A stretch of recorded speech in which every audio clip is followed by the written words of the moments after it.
Ah, all right. Thank you so much for being present in the conscious union with God class and afterwards the meditation. So I'm really looking forward to both of it because the preparation of it was already so much fun too. To take time to stand still with the idea of meditation, something that we do, something that's so part of our practice, and still we're going to take a look at it, and that's really lovely too. So in this conscious union of God with God classes, we use the book of Joel with the same title. Joel was Goldsmith. And so this is chapter 5 from the book. And I'm going to read from every page at least one paragraph, just because the way that it is written is very nice to receive, and very well to use too as an instruction or as an confirmation of what you actually already know. That's really what it was for me reading the chapter. It's like it's a confirmation of, yes, I know this, but it's really nice to hear it in this way. And with the words of Joel, it has always some kind of real comforting quality that I appreciate very much when I start reading or listening to him. So that's what I love to share with you in this class. So I don't know if you read the chapter. It's a great chapter. So if you didn't, please do it still, because there are parts in it that are like meditations in itself that you could take with you in your meditation.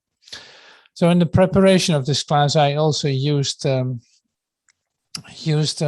living by the word and some other talk of Joel, and we use one of those say meditations that are in there in the next hour, like in the meditation, in the prayer, miracle prayer meditation. So that's also a very beautiful prayer, miracle prayer that Joel gives us, and we use it for the meditation in the next hour.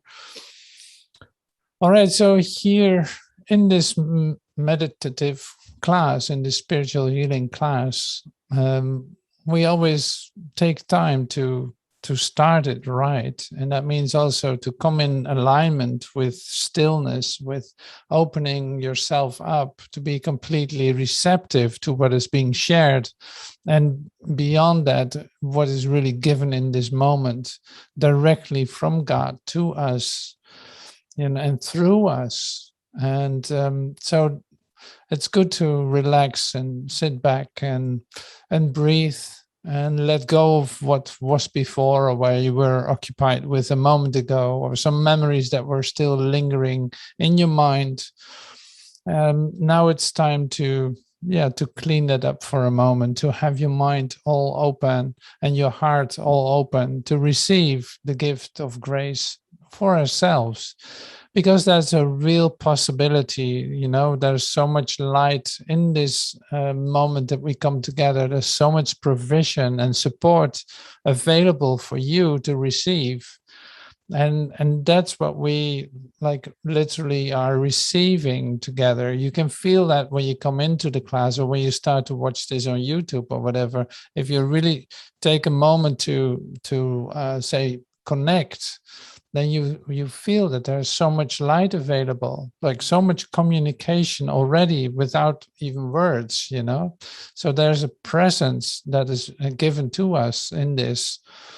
And so that's so lovely to see that that's a possibility for us to use that and to extend that to one another, to feel that field in which we actually are connected together.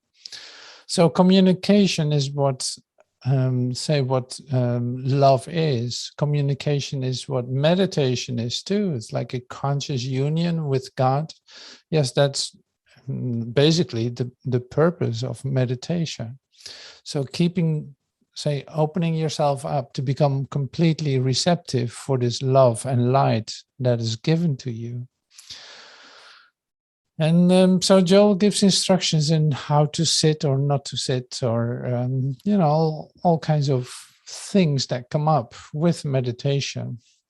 So I will start using that as an backbone to this teaching, to this moment of coming together, and only to use it, not to have it as a law put on the table, so to speak. No, just as an inspiration that's literally whispering in our, say, ears, because Joel is going to explain too what the ears are and what your eyes are. So it's a bit different than you used to, and it is really good to be reminded of it too. Okay, so on the first page, I got my little book here. Scroll back. Okay, so meditation.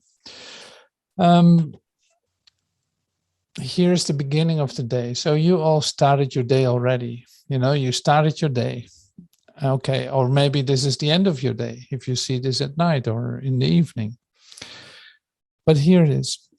The minute a person awakens in the morning and realizes, I and my Father are one, he is meditating.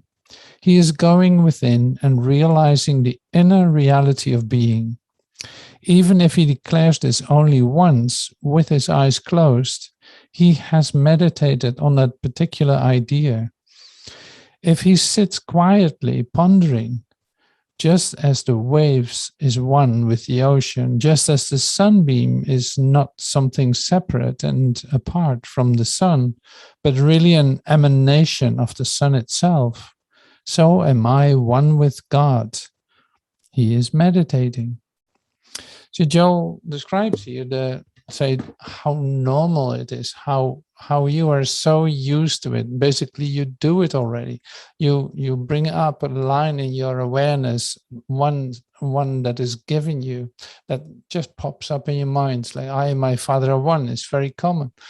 Like, that's so great to keep that in mind when I wake up. It's like, oh yes, wait a minute. Oh yeah, that's bigger than the dream that I'm seeing or that I think I'm in for a moment. No, let's start the day right immediately with feeling this, with coming in contact with this, with opening up ourselves to this. Yes.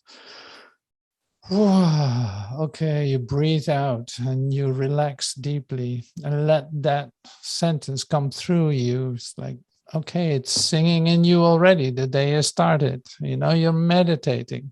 Like, that's how normal meditation is. That's how, casual it is, so to speak, in our practice. So all kinds of things happen during the meditation.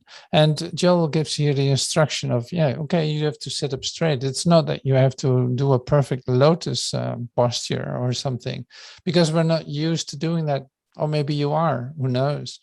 But if you're just used to sitting in your chair, you just sit in your chair and you relax into that, so that you can sit for, say, 10 minutes or whatever without hurting your body. It's like, let it be comfortable for yourself and let it be easy too. It's not difficult or anything. It's not about the form at all.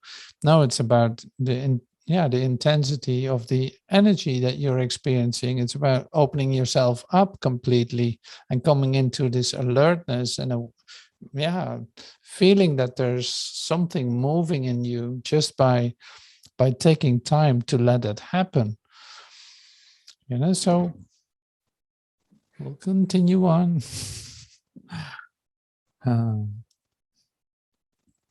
Okay, so meditation is a practice which we may extend over a period of 5 minutes or 5 hours, or be only a matter of seconds.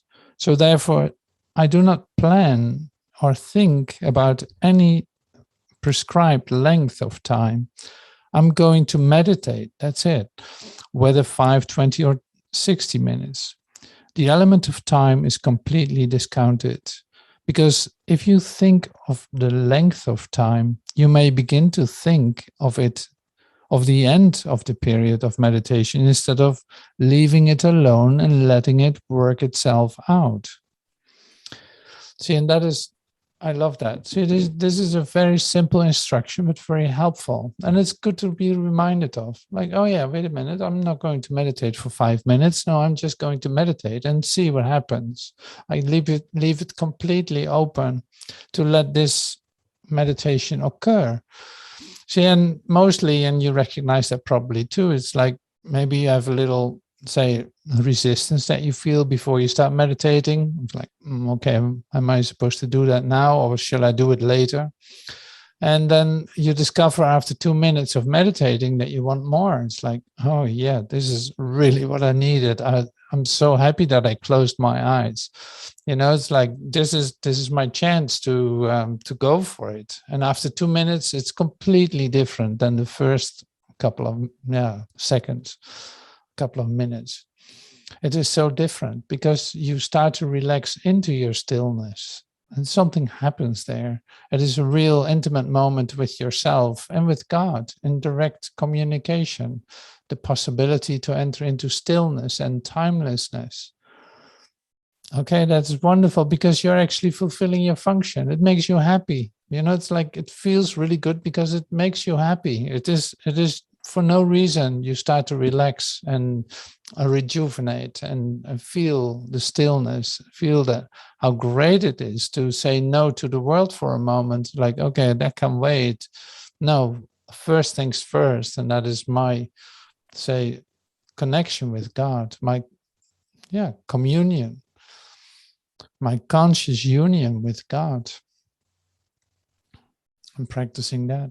So in that, there's a lot of, say, you develop for yourself your relationship with God, and also becoming, say, disciplined in your practice because you love to do it. You love to sit still and let that occur to you. You know, so, and it's always helpful. It is not that it's not helpful. No. But it's just becoming aware how much your mind is racing or how you tend to follow up on your thoughts. That's a good realization too when you meditate. Like, oh my God, look at my mind. It's so wild right now. I can't believe it. Luckily, I don't have to do anything with it. I can let it go. But imagine that I didn't stop for a moment and wasn't aware of it. Then I would just run behind those ideas. You know, that's the great thing about meditation. It's really like stop right here, drop everything, relax, receive, open yourself up, and be completely there, be completely present.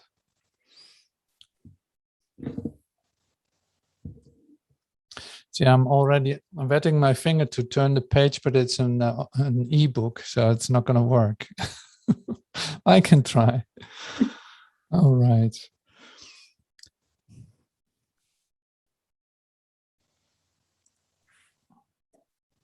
Okay, so here, your meditation is really, this is on page 77, your meditation is really for the purpose of arriving at the real meaning, the inner meaning of the statement, I and my Father are one.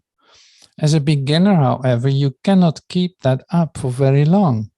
You quickly lose the thread of it and find yourself thinking about whether you are missing your appointment at the office or missing the bus or the train. And the first thing you know, your thoughts are wandering. So when you're meditating, here's where it starts. Like when you're meditating, it is really for the purpose of arriving at the real meaning of the inner meaning of the statement, I and my Father are one. So this is your chance to actually let yourself be completely affected by this expression, by this whole idea that's given you from out of time to you here in your dream, and literally to give you the opportunity to completely connect with your whole being. So by listening to it, by opening up for it, it can really happen to you. You know, it's like You have no idea what actually is given in this. It's a great opportunity to come to a deep contact and let something be revealed to you, because we trust our understanding a great deal of today, but this is really the time not to trust your, say, intellect or your understanding, but let something be revealed to you. Revelation is an intense moment of, say, communication in which you actually realize, oh, I'm just knowing what this is all about. Nobody has to tell me about what my relationship with God is. It is right here and it's happening in me. I cannot believe that that was it. It is beyond the words that I ever read. It is beyond any explanation that I ever had. You know, that is the great opportunity of meditation, of coming to a deep stillness and being so receptive. Open up your ears and your eyes so much that you can actually get what it says and feel, say, in its totality, the meaning of it. You become the meaning of it. It is beyond understanding. You become the meaning of it.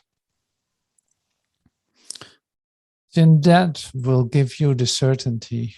Like there's no, you cannot get the certainty just by reading these things. It's like, no, or reading those words. No, they are not what they appear to be. So, and then when you're maybe just beginning to practice meditation, it's different. You know, you see that your mind is wandering and you have all kinds of ideas coming up, but then what do you do with them? So in order to have some space in your mind, in your awareness for something else to occur to you, like light and love to come to you, it is important not to follow up on these thoughts that are coming up. Joel says here, like they're not personal at all. They're just coming in and out into your awareness, like having no reason, coming from nowhere, and also disappearing again if you don't follow up on them. But see, he calls it undesirable thoughts are coming up. But basically it's like, no, they seem to be very attractive to follow up on because your mind wants to do something. So it wants to follow up on ideas. So that's where it's trained in, you know, that's what it loves to do. But so these are not desired thoughts. Okay, well, you have a desire to follow them, even though they're undesired. So you'll train yourself by meditating a couple of times a day, like maybe 5 minutes, 2 minutes, whatever. It really doesn't matter. And see that your mind actually becomes quieter. You see the fountain of thoughts in your mind, but you're not doing anything with them. You just let them pass by as the clouds in the sky. You know, that's the easiest thing to see that. Like you learn to see that these thoughts really do not mean anything and that you absolutely don't need them for your happiness. So you might as well let them go, let them pass by, let them disappear again to the nothingness where they came from. And that's a great attitude and great practice anyway. You can use that during your day too. So that is one part. So when you discover that you're mind wandering during the meditation or even during this little talk that I give here, like if you suddenly feel that you're drifting off and that you're pursuing one thought, then you have a choice again. It's like, oh, wait a minute. No, I don't have to do that. I can stop right here and start all over again. And there you go, sink back into your stillness. You know, so it's not that it's lost then. Don't give up your meditation just because your mind is wandering. No, try again. Because you get all the help in the universe to do this. You're not doing this by yourself. No. So when you discover the alignment with your source, so to speak, you discover how much help you actually get. Because it's like, yes, I want to offer myself as the Son of God again. Like, here I am, speak to me, I'm listening, like, okay, yeah, speak to me, listen, I will listen, I'm receptive, I want to receive this.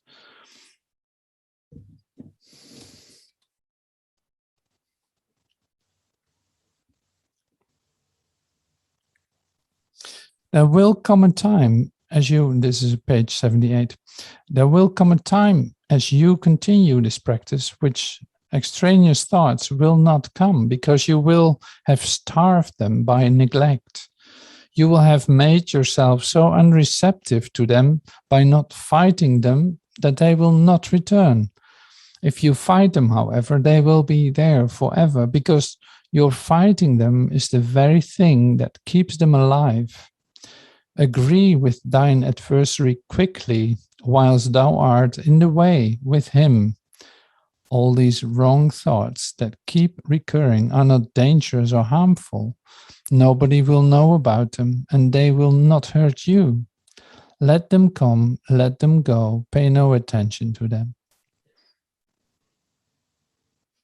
So then on page 79, it continues like this. So with meditation, you will find before long that original ideas or quotations will come to you. I use original in the sense that these have not been given to you by any person, but they have come to you directly, and that you are able to settle down for a minute or two or three or four of peace. So they're original. They are coming up for a reason. Like, they're totally helpful to you that are coming up. And don't always use the same one, but allow it to be new too, like continuously. So it's like, okay, this is the original quote of the day. It's coming to me right now. Oh, it's this little Bible quote that suddenly comes to me. Or my Father is all the love in the universe. I'm his holy son. Or, I and my Father are one is one. Seek first the kingdom, and all else is given to you, added onto you. And you have your favorite quote that you would love to bring in and ponder a little more and say digest or absorb or let it affect you. Yeah.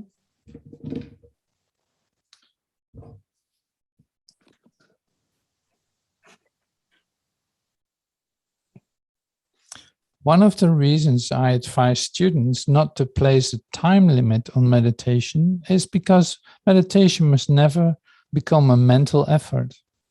The very minute that it begins to be a bore or an effort, it should be stopped.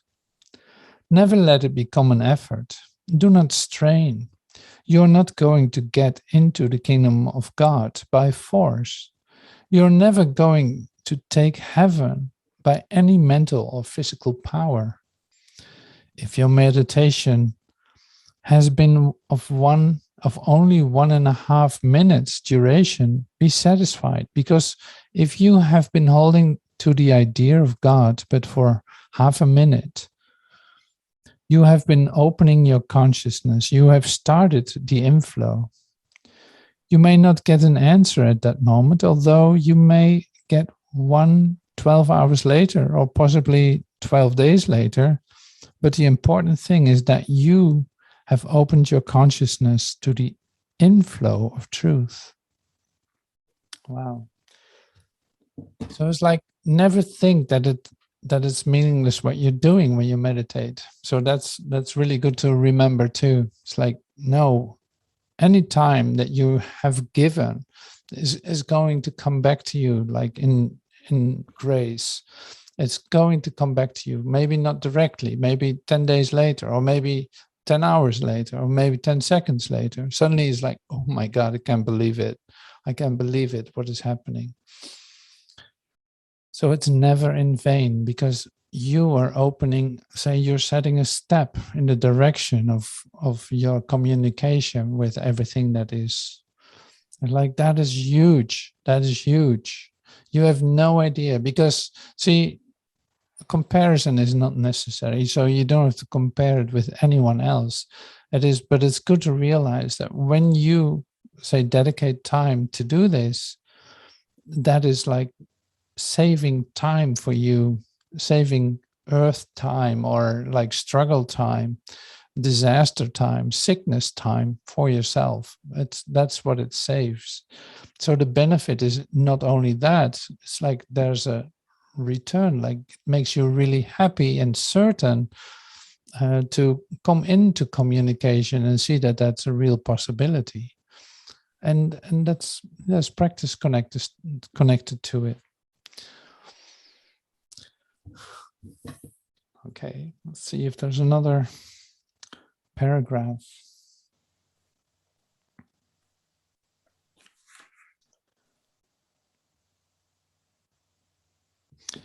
To begin with, meditate 3 times a day, or at least say twice, morning and night.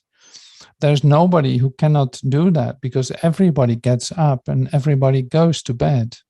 So everybody can spare an extra couple of minutes in the morning and an extra couple of minutes at night, even if no other minute during the day can be found.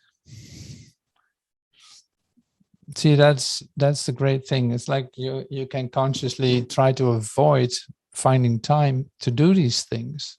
That's also part of the process, to discover that you can do that. So you can like layer it over with all kinds of things that you need to be busy with.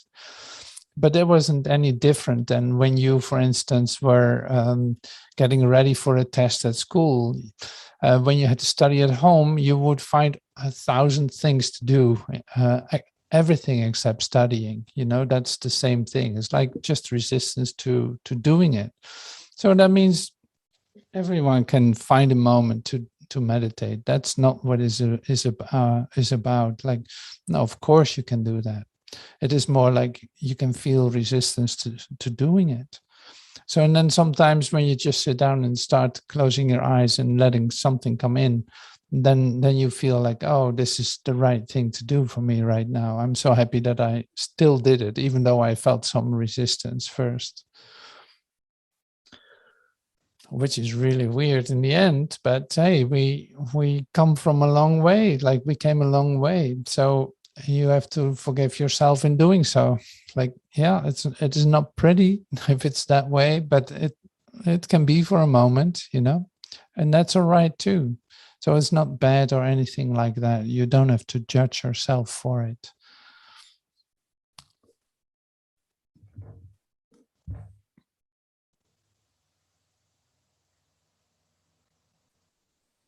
After this becomes an almost regular part of your daily routine, gradually you are going to find that you can meditate at any hour of the day or night, sometimes for half a second and sometimes for minutes on end. Even while driving your car, doing housework, or sitting and talking to a person. See, meditation then becomes a little different if you practice this a lot. It's like, no, I'm consciously aware of that I and my Father are one. I love to feel that no matter what I'm doing. I don't have to close my eyes for it in the end. You see that doesn't necessarily have to be that way. No, you take that with you. But see, because you have some experience with this, because you have this direct communication familiarity, so to speak, you're familiar with it, then you see that, yeah, it really doesn't matter. Like, no, that conscious awareness is just there. And that's a real gift, that you can bring in all the time. Like, that's why I basically, I don't hardly say prepare for a class. It's giving me what to say, not because I'm so great. No, it is because like it's literally flowing through you if you go out of the way and have a conscious awareness about the truth of who you are and the place that you take part in, like, no, I'm the effect, I'm not the cause, I'm not doing anything. It's like, I'm just available, I'm just letting this pass through me, I'm experiencing it at the same time. So this is what meditation is, or this is what healing is. It is what remembering is. That's what we do here, and where so you don't have to let yourself sit still for many times during the day with eyes closed. It can help, but it is not necessary all the time.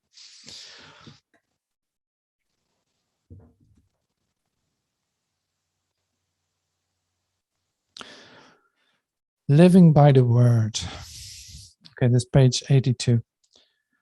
Never violate the commandment, seek ye first the kingdom of God and his righteousness, and all these things shall be added unto you. Never violate the commandment, seek ye first the kingdom of God and his righteousness, and all these things shall be added unto you. Meditation is not a method of acquiring things, but an at-one-ment with the divine source of being. And at one moment, we know that that word basically is becoming one with it, but also letting go of all your ideas about separation, letting go all your ideas that there could be such thing as two. Like, no, there's just one of us. There's one consciousness. There's only one awakening here. There's only one in communication with God here. And that is you. So it's like the atonement is really becoming one. It's literally like letting everything go. It's your undoing as who you thought you were. And coming into into the sphere of remembering God, coming into the direct communication.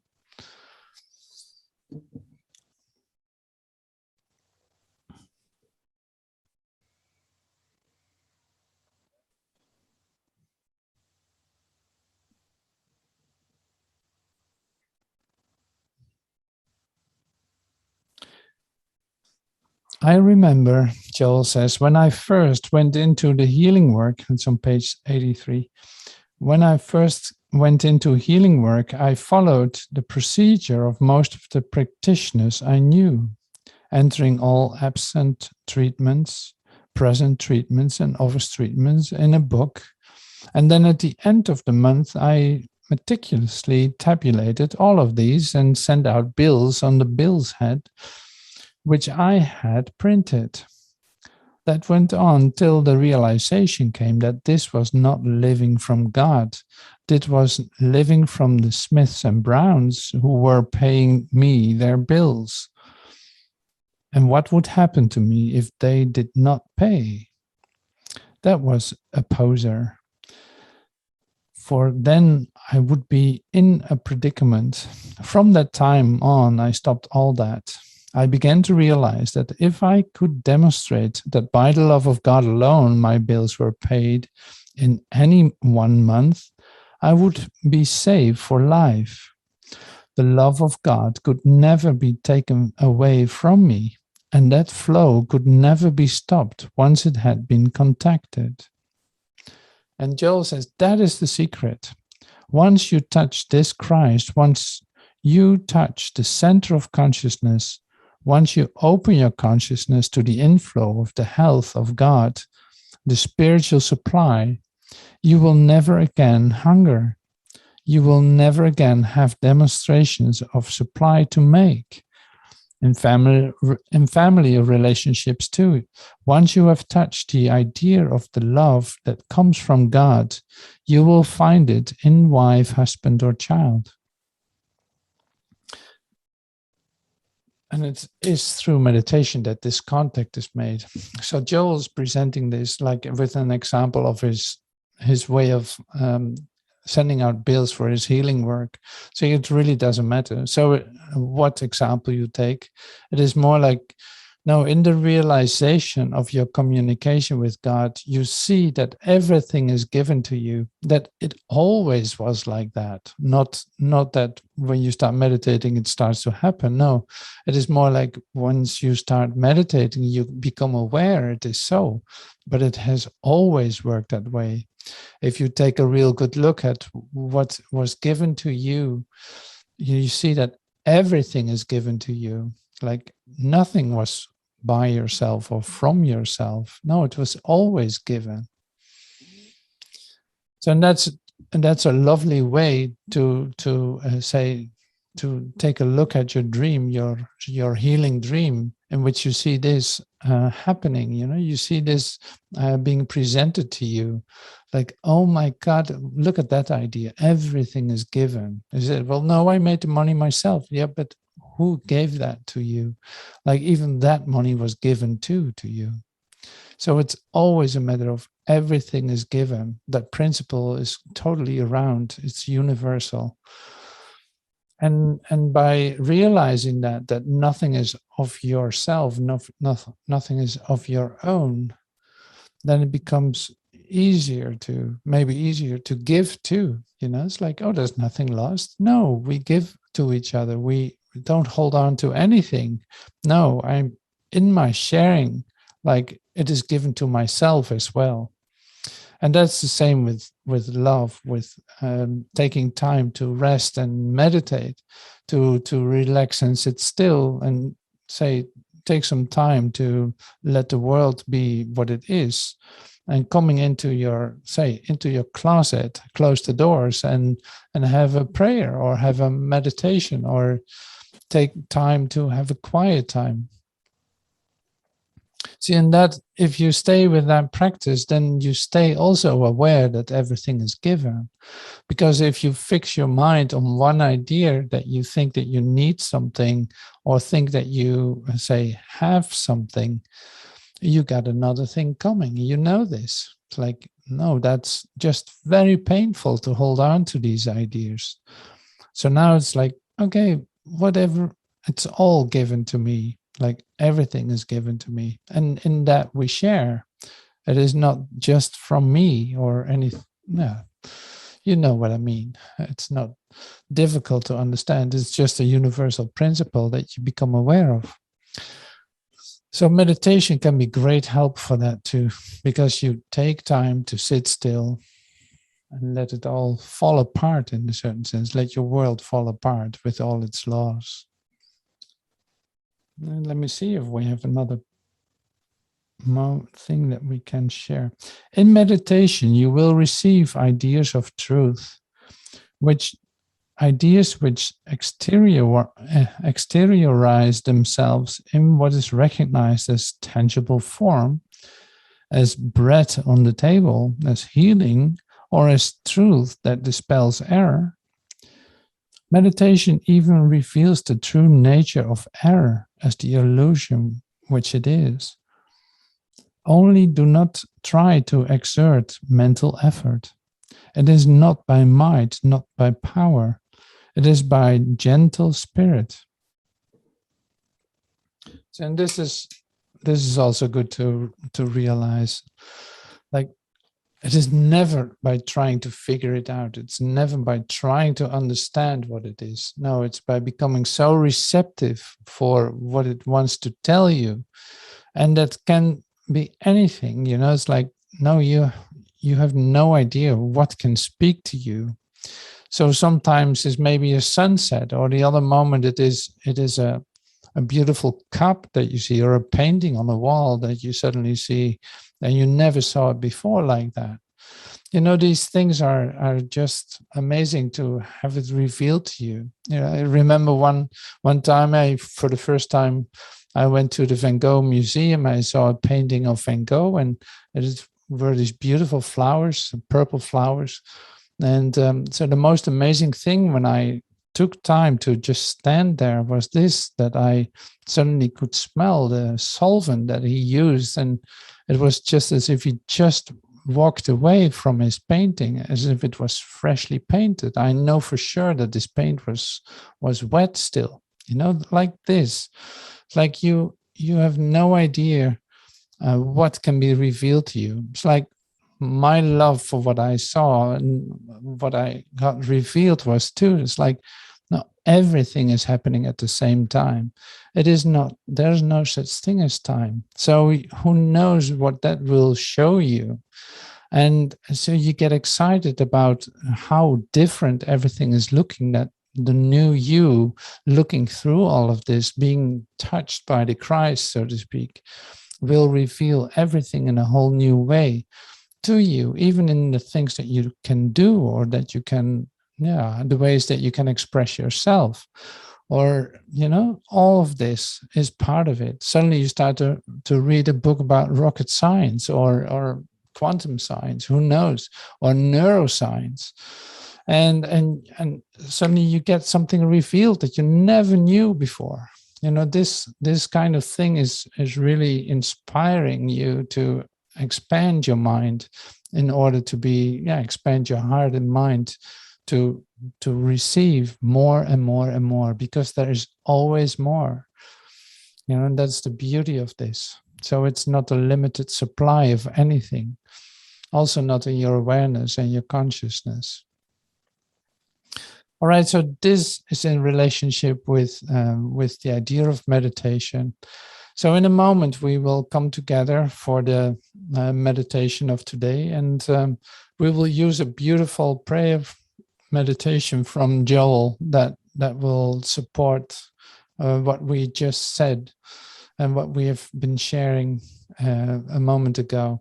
Thank you so much for being present here in this class, and thank you.